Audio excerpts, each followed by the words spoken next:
शादी के 1 साल बाद तलाक हुई तो भाभी ने मुझे नौकरानी बना दिया।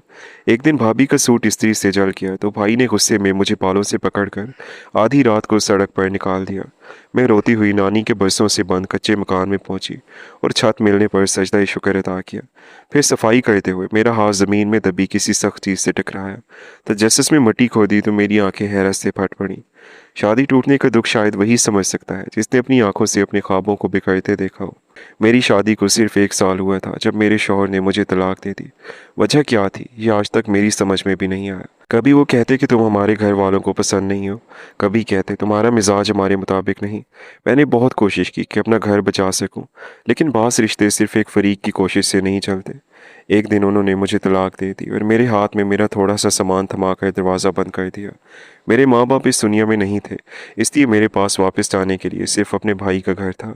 मैं रोती हुई वहाँ पहुँची तो शुरू में भाई ने मुझे तसल्ली दी और कहा कि फ़िक्र ना करो, ये घर तुम्हारा भी है। लेकिन भाभी के चेहरे पर मुझे पहली ही नज़र में नागवारी दिखाई दी। वो खामोश तो थी मगर उनकी आंखें जैसे कह रही थीं कि मैं उन पर बोझ बनकर आ गई हूँ। शुरू के चंद दिन तो खामोशी से गुजर गया, लेकिन फिर आहिस्ता आहिस्ता भाभी का रवैया बदलने लगा। वो हर काम मेरे सुपुर्द कर देती। सुबह सबसे पहले उठना, नाश्ता बनाना, बच्चों को तैयार करना, घर की सफाई, कपड़े धोना, बर्तन साफ करना और रात को सबके सोने के बाद किचन समेटना, ये सब कुछ मेरी जिम्मेदारी बन गया था। अगर कभी थकन की वजह से चंद लम्हे बैठ जाती तो भाभी फौरन कहती, आखिर सारा दिन करते ही क्या हो, मुफ्त की रोटियां तोड़ने के अलावा। उनके अल्फाज मेरे दिल में तीर की तरह लगते, लेकिन मैं खामोश रहती क्योंकि मेरे पास और कोई ठिकाना नहीं था। भाई दफ्तर से वापस आते तो भाभी उनके सामने अपनी मासूम शक्ल बना लेती और यूं जाहिर करती जैसे वो मुझ पर बहुत बड़ा एहसान कर रही हो। भाई भी उन्हीं की बातों पर यकीन करते गए। एक वक्त था जब मेरा भाई मुझे अपनी जान से ज़्यादा अजीज़ रखता था। बचपन में मैं अपनी नानी के घर ज़्यादा रही। मैं और मेरा भाई, हम में बस 1 साल का फ़र्क था। भाई कमज़ोर था तो अम्मी ने मुझे नानी के हवाले किया। नानी ने ही मुझे पाला पोसा था। जब मेरी शादी की उम्र हुई तो मैं अपने वालिदैन के पास आ गई। जिस साल मेरी शादी हुई उसी साल नानी मुझे हमेशा के लिए छोड़कर चली गई। एक रात में शदीद बुखार में मुब्तला थी। जिस्म टूट रहा था लेकिन फिर भी मैं किचन में खड़ी रोटियां बना रही थी। भाभी ने आकर कहा, कल मेरी सहेलियां आ रही है, सुबह जल्दी उठकर पूरा घर चमक जाना चाहिए। मैंने हिम्मत करके कहा, भाभी तबीयत बहुत ज़्यादा ख़राब है, कल तो शायद मुझे डॉक्टर के पास जाना पड़े। तो वो फ़ौरन बोल पड़ी, ड्रामे मत करो, तुम्हें काम से भागने की आदत पड़ गई है। मैं खामोश हो गई क्योंकि मेरी खामोशी ही मेरी किस्मत बन चुकी थी। अगले दिन भाभी की सहेलियां आईं। वो सब कीमती कपड़ों और ज़ेवरात में मलबूस थीं। मैं किचन में खड़ी उनके लिए चाय और खाने का इंतज़ाम कर रही थी। तभी मैंने सुना कि एक औरत पूछ रही थी, ये कौन है? भाभी ने हंसते हुए जवाब दिया, दूर की रिश्तेदार है, कुछ दिन के लिए हमारे पास रह रही है। ये सुनकर मेरे हाथ कांप गए क्योंकि वो जानबूझकर मुझे अपनी नंद कहने से शर्मा रही थी, जैसे मैं कोई बोझ या शर्मिंदगी का बायस हूँ। वक्त गुजरता कि और मेरी हालत एक नौकरानी से भी बदतर हो गई। कभी बच्चों का कसूर भी मेरे सर पर डाल दिया जाता और कभी किसी चीज़ के गुम होने का इल्ज़ाम भी मुझ पर लगा दिया जाता। एक दिन भाभी ने नया महंगा सूट खरीदा। वो हर आने जाने वाले को दिखा रही थी। शाम को उन्होंने वो सूट मेरे हाथ में पकड़ाते हुए कहा, इसे अच्छी तरह इस्त्री कर देना, कल एक तकरीब में पहनना है।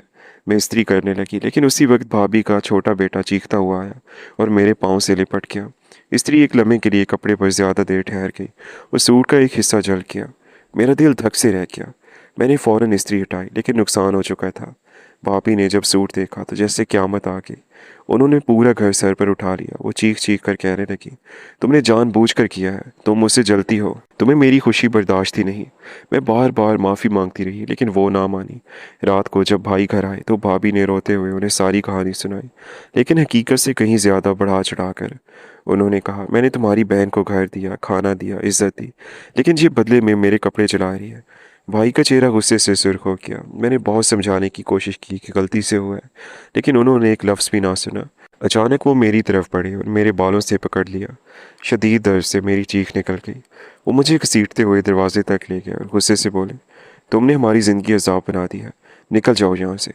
मैं रोती रही, मिन्नतें करती रही कि आधी रात है, कहाँ जाऊँगी, लेकिन उनके दिल पर कोई असर भी ना हुआ। अगले ही लम्हे मैं घर के बाहर सड़क पर खड़ी हुई थी।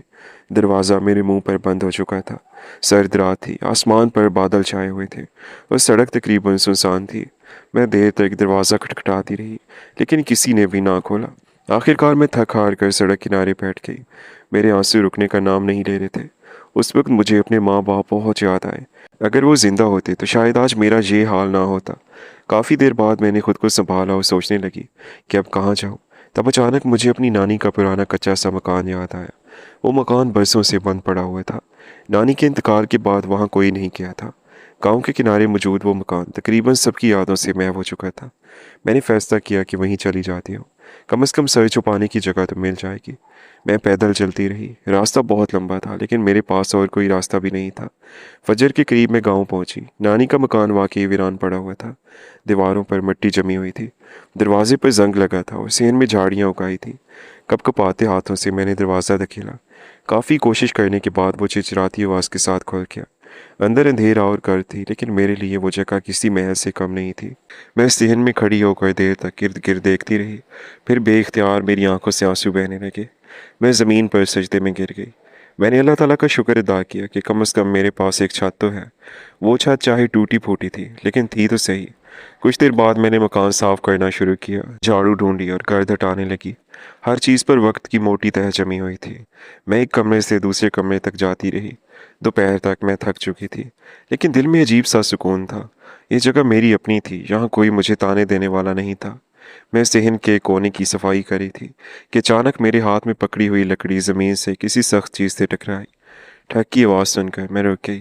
पहले मुझे लगा शायद कोई पत्थर हो लेकिन आवाज़ कुछ मुख्तलिफ थी। मैं घुटनों के बल बैठी और तजस्सुस में मिट्टी हटाने लगी। ज्यों ज्यों मिट्टी हटती गई मेरी बेचैनी बढ़ती गई। चंद मिनट बाद एक पुराना लोहे का डिब्बा नजर आने लगा। मेरा दिल जोर जोर से धड़कने लगा। मैंने कांपते हाथों से मजीद मिट्टी हटाई और जब पूरा डिब्बा बाहर निकाला तो हैरत से मेरी आंखें फैल गईं, क्योंकि वो आम सा डिब्बा नहीं था बल्कि किसी ने इसे बहुत एहतियात से ज़मीन में दफन किया था। मुझे बिल्कुल अंदाज़ा नहीं था कि इसके अंदर क्या है। मैं कुछ लम्हों तक इस लोहे के डिब्बे को घूरती रही। दिल इतनी तेज़ी से धड़क रहा था जैसे सीने से बाहर निकल आएगा। मेरे हाथ मिट्टी से भरे हुए थे और माथे पर पसीना था। हालांकि मौसम ज़्यादा गर्म नहीं था। मैंने डिब्बे को दोनों हाथों से उठाया और कमरे के अंदर ले आए। डिब्बा काफ़ी भारी था। इस पर जंग जम चुका था और ताला भी बहुत पुराना लग रहा था। मैंने पहले हाथ से खोलने की कोशिश की लेकिन वो ना खुला। फिर सेहन से एक पत्थर उठाया और आहिस्ता आहिस्ता ताला तोड़ने लगी। काफ़ी देर की मेहनत के बाद ताला टूट गया। मेरा दिल अजीब सी बेचैनी में मुब्तला था। मैंने आहिस्ता से ढक्कन उठाया और अगले ही लम्हे हैरत से मेरी सांस रुक गई। डिब्बे के अंदर पुराने कपड़ों में लिपटी हुई कई चीज़ें रखी हुई थी। सबसे ऊपर एक कपड़े की पोटली थी। मैंने इसे खोला तो इसमें सोने के चंद पुराने जेवरात थे। एक हार, दो कंगन और कुछ सिक्के। मैं चंद लम्हे इन्हें देखती रही। मुझे यकीन नहीं आ रहा था कि बरसों से बंद इस मकान में ऐसी चीज़ें भी मौजूद हो सकती हैं। लेकिन असल हैरत अभी बाकी थी। जेवरात के नीचे एक मोटी सी फाइल और कुछ पुराने कागजात रखे हुए थे। मैंने फाइल निकाली और गर्द साफ की। फाइल के पहले सफ़े पर मेरी नानी का नाम लिखा हुआ था। मैं जल्दी जल्दी सफ़ात पलटने लगी। शुरू में तो मुझे कुछ समझ ना आया लेकिन फिर आहिस्ता आहिस्ता हकीकत सामने आने लगी। वो कागजात एक ज़मीन के थे। गांव से कुछ फासले पर कई एकड़ ज़रूरी ज़मीन नानी के नाम पर मौजूद थी। मैं हैरान रह गई क्योंकि अपनी पूरी ज़िंदगी में मैंने कभी किसी को इस ज़मीन का जिक्र करते हुए नहीं सुना था। मैंने बार बार कागजात पढ़े। नाम, पता और तफसीलात सब वाज़ेह थी। इसी दौरान एक पुराना लिफाफा भी नीचे से निकला। इस पर मेरी नानी की लिखाई थी। मेरे हाथ कांपने लगे। मैंने लिफाफा खोला और ख़त निकाला। ख़त काफ़ी पुराना हो चुका था लेकिन अल्फाज अब भी पढ़े जा सकते थे। नानी ने लिखा था कि अगर कभी ये डिब्बा किसी अपने के हाथ लगे तो वो जान ले कि यह ज़मीन उनकी आखिरी जमा पूंजी है। उन्होंने लिखा था कि कुछ रिश्तेदार इस ज़मीन पर कब्ज़ा करना चाहते थे, इसलिए उन्होंने असल कागजात छुपा दिए थे। आखिर में एक जुमला लिखा था जिसे पढ़कर मेरी आंखें भर आईं। उन्होंने लिखा था कि ये सब मेरी नवासी का है, जैसे मैंने पाला था। मैं खत सीने से लगा कर रोने लगी। ऐसा लगा जैसे बरसों पहले दुनिया से जाने वाली नानी आज भी मेरा ख्याल रख रही हो। जिस दिन मेरे अपने भाई ने मुझे घर से निकाला था, उसी दिन अल्लाह ताला ने मेरे लिए एक और दरवाज़ा खोल दिया था। अगले कई दिन मैं इन्हीं कागजात को समझने की कोशिश करती रही। मैं कानूनी मामलात से वाकिफ़ नहीं थी। मुझे डर भी था कि कहीं मैं गलती ना कर बैठूं। आखिर एक दिन मैं गांव के एक मोमिर शख्स के पास गई जो मेरे नाना को जानते थे। मैंने उन्हें तमाम कागजात दिखाए। उन्होंने काफ़ी देर तक सब कुछ गौर से देखा, फिर हैरानी से मेरी तरफ देखने लगे। उन्होंने कहा कि बेटी, अगर ये कागजात असली हैं तो ये ज़मीन बहुत कीमती है। मेरा दिल ज़ोर से धड़का। मैंने पूछा, कितनी कीमती? उन्होंने एक ऐसी रकम बताई जिससे सुनकर मेरे होश उड़ गए। वो रकम मेरे तसव्वुर से भी कहीं ज़्यादा थी। मैंने अपनी पूरी ज़िंदगी में इतने पैसे एक साथ कभी नहीं सोचे थे। लेकिन मसला ये था कि ज़मीन पर बरसों से एक बासर आदमी काबिज़ था। गांव में सब लोग उससे डरते थे। उसका ख्याल था कि असल मालिक का कोई वारिस बाकी नहीं रहा। जब उसे पता चला कि मेरे पास असल कागजात मौजूद हैं तो उसने मुझे डराने की कोशिश शुरू कर दी। एक शाम जब मैं बाजार से वापस आ रही थी तो दो आदमी मेरे रास्ते में खड़े हो गए। उनमें से एक ने कहा कि बेहतर है तुम वो कागजात भूल जाओ, वरना नुकसान उठाओगी। मेरे कदम लरस गए, लेकिन मैंने खुद को संभाला और वहाँ से चली आई। रात भर मुझे नींद नहीं आई। मैं अकेली औरत थी, ना कोई सहारा था ना कोई मुहाफिज। लेकिन फिर मैंने सोचा कि जब अल्लाह ताला ने मुझे ये रास्ता दिखाया है तो वही मेरी हिफाजत भी करेगा। मैंने हिम्मत नहीं हारी। अगले दिन करीबी शहर जाकर एक वकील से मुलाकात की। वो एक ईमानदार आदमी था। उसने तमाम कागजात देखे और कहा कि केस मजबूत है। अगर दस्तावेजात की तस्दीक हो गई तो ज़मीन कानूनी तौर पर मेरी मलकियत साबित हो सकती है। ये सुनकर मेरे दिल में उम्मीद जाग उठी। चंद हफ्ते कागजी कार्रवाई में गुजर गए। मैं हर रोज़ दुआएं मांगती। कभी कभी पुरानी यादें सताती। भाई का रवैया याद आता तो दिल टूट जाता। मुझे यकीन नहीं आता था कि जिस भाई ने बचपन में मुझे कंधों पर बिठाया था वही एक दिन मुझे आधी रात को सड़क पर फेंक देगा। इसी दौरान एक दिन अचानक भाई मेरे दरवाजे पर आ गया। मैं उसे देखकर साकित रह गई। उसके साथ भाभी भी थी, वही भाभी जो मुझे मुफ्त की रोटियां तोड़ने वाली कहती थी। उनके चेहरों पर आज अजीब सी नरमी थी। भाई ने अंदर आकर कहा, कैसी हो बहन? मैं खामोश रही। उसने नज़रें झुका ली, फिर बोला, मुझे अपनी गलतियों का एहसास हो गया है। तुम घर वापस आ जाओ। मैं जानती थी कि अचानक मोहब्बत क्यों जागी है। गांव में ज़मीन वाली बात फैल चुकी थी। मैंने पहली बार मजबूत लहजे में कहा, मैं ठीक हूँ और अपने घर में हूँ। भाभी फौरन बोली, हम तो हमेशा तुम्हारा भला चाहते थे।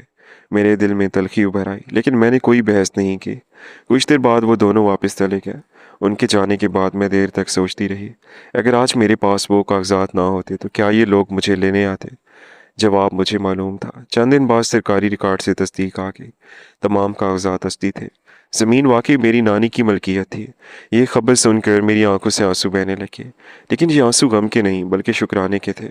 मुझे यूं महसूस हुआ जैसे अल्लाह ताला ने मेरी टूटी हुई ज़िंदगी को दोबारा जोड़ना शुरू कर दिया हो। अगली सुबह मैं अपने मामूल के मुताबिक सेहन में बैठी चाय पी रही थी कि अचानक बाहर शोर सुनाई दिया। मैं दरवाजे तक गई तो दो गाड़ियां खड़ी हुई थीं। इनमें से चंद आदमी उतरे और उनके साथ वही शख्स भी था जो ज़मीन पर काबिज था। उसकी आंखों में गुरूर साफ नजर आ रहा था। वो मेरे करीब आया और बोला, बीबी तुम अकेली औरत हो, फजूल झगड़ों में मत पड़ो। जो ज़मीन तुम अपनी समझ रही हो वो बरसों से मेरे कब्जे में है। बेहतर है तमाम कागजात मुझे दे दो और बदले में जितने पैसे मांगो ले लो। मैंने पहली बार उसकी आंखों में आंखें डालकर कहा, यह ज़मीन मेरी नानी की इमारत है और मैं इसे किसी सूरत भी नहीं बेचूंगी। उसके चेहरे का रंग बदल गया। वो चंद लम्हे खामोश रहा, फिर बोला, तुम्हें अपने फैसले पर पछताना ना पड़े। ये कहकर वो वापस चला गया। उसके जाने के बाद मेरे हाथ कांपने लगे, लेकिन मैं जानती थी कि अगर आज डर गई तो हमेशा के लिए सब कुछ खो दूंगी। मैंने फ़ौरन अपने वकील को इतला दी। उसने मुझे तसल्ली दी और कहा कि कानून मेरे साथ है। चंद दिन बाद अदालत में मुकदमा शुरू हो गया। दूसरी तरफ वाला शख्स हर हरबा इस्तेमाल कर रहा था। कभी झूठे गवाह लाता, कभी तारीखें बढ़वाने की कोशिश करता, लेकिन असल दस्तावेजात मेरे पास थी। कई महीने इसी कश्मकश में गुजर गए। इस दौरान मैंने नानी के मकान की मरम्मत भी शुरू कर दी। दीवारें दुरुस्त करवाई, छत की मरम्मत करवाई और सेहन साफ करवाया। पहली बार मुझे महसूस हुआ कि ये जगह वाकई मेरा घर बन रही है। एक दिन मैं सेहन में बैठी हुई थी कि एक बूढ़ी औरत मेरे पास आई। वो नानी की कोई पुरानी पड़ोसन थी। उसने मुझे देखते ही गले लगा लिया और रोने लगी। चंद हफ्ते बाद अदालत का फैसला आने वाला था। उस रात मैंने सारी रात इबादत में गुजारी। मैंने अल्लाह ताला से दुआ की कि अगर ये हक वाकई मेरा है तो मुझे ज़रूर मिले। अगले दिन अदालत में गैर मामूली रश था। मेरा दिल इतनी तेज़ी से धड़क रहा था कि मुझे अपनी सांसों की आवाज़ सुनाई दे रही थी। जज साहब ने काफ़ी देर तक फ़ाइल देखी, फिर फैसला सुनाया। अदालत ने ज़मीन की कानूनी मलकियत मेरे नाम कर दी और कब्ज़ा फौरी तौर पर खाली करने का हुक्म दे दिया। ये सुनते ही मेरी आंखों से आंसू बहने लगे। मैं बेख्तियार सजदे में गिर जाना चाहती थी। इतने महीनों की परेशानी और खौफ एक लम्हे में ख़त्म हो गए थे। दूसरी तरफ वो शख्स गुस्से से भरा हुआ अदालत से निकल गया। चंद दिनों के अंदर ज़मीन मेरे हवाले कर दी गई। जब मैं पहली बार इस ज़मीन पर गई तो मेरी आंखें हैरत से भर गई। ज़मीन बहुत वसी थी और काफ़ी हिस्सा ज़रखेज़ भी था। मैंने मट्टी को हाथ में लिया और दिल ही दिल में नानी के लिए दुआ की। अगर उन्होंने वो कागजात ना छुपाए होते तो शायद आज मेरे पास कुछ भी ना होता। अब मैंने ऐसा इदारा खोला जहाँ बेसहारा औरतें और बच्चियाँ पनाह ले सकें और उनको कोई घर से निकालने वाला ना हो। दोस्तों, ये थी हमारी आज की स्टोरी। अगर आपको पसंद आई हो तो वीडियो को लाइक और चैनल को सब्सक्राइब कर दें। आपसे मुलाकात होगी किसी और सबक आमोज़ कहानी के साथ। अल्लाह हाफिज़।